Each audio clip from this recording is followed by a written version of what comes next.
You can't improve the patient experience until you first improve the employee experience. Hi, I'm Chris Littlefield. I'm the founder of Beyond Thank You. I'm a regular contributor to Harvard Business Review, and I spend a lot of time working with hospitals and healthcare and human service organizations. And I notice a pattern where senior leaders get hyper-focused on improving those patient scores or those HCAHPS scores.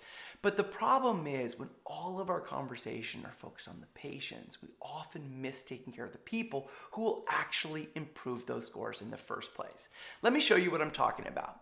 Let's talk about the interplay between patient experience and employee experience. Now, here's a 4x4 that I created where we have patient experience going up the left-hand side and we have employee experience going across the bottom, both going from horrible to amazing. Now, for many organizations who are hyper-focused on providing that extraordinary patient experience, we add more and more onto our employees, and all of our conversations are about taking care of our patients, and it ends up being unsustainable for our employees. And that's why I call this the burnout quadrant, because all the conversation about what I need you to do, what I want you to do, please do this, add this, please do this when you're doing your rounds and all the rest, and our employees end up burning out and leaving to organizations where the pace is a little bit lower, it's more sustainable, or they leave the field completely. I remember talking to a nurse manager recently who said there isn't a lack of nurses, there's a lack of nurses that are willing to work given the employee experience that they're having right now.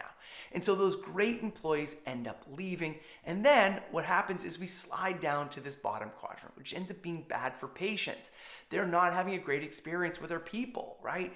They're having employees who are frustrated, who are burnt out, who are fried. And this is why I call this the toxic quadrant, because it ends up being bad for everybody. This tends to look like a lot of infighting, people working in silos, people doing the bare minimum because they're burnt out and fried, or just angry, and they're just hanging around because they don't have the energy to leave the job, and our patients end up having a bad experience as well.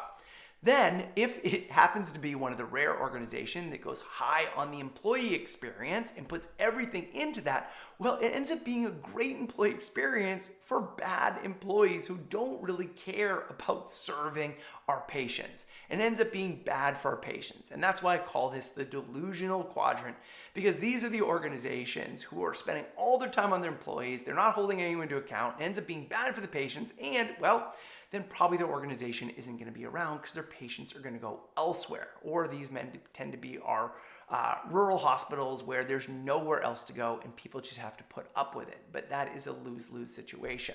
And where we're looking to go, of course, is this top right-hand quadrant, which ends up being great for patients. But the only way it can be great for patients is if it's great for the employees who provide that great patient experience. So if you really care about improving that patient experience, then shift your attention onto providing an extraordinary employee experience, so you can support your people to have the kind of experience that has them want to provide that extraordinary patient experience in the first place.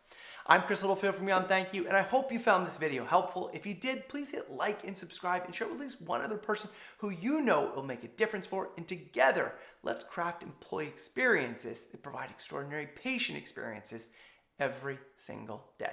Take care, and if you have any questions, you can reach out to me at beyondthankyou.com. Take care and have a great day.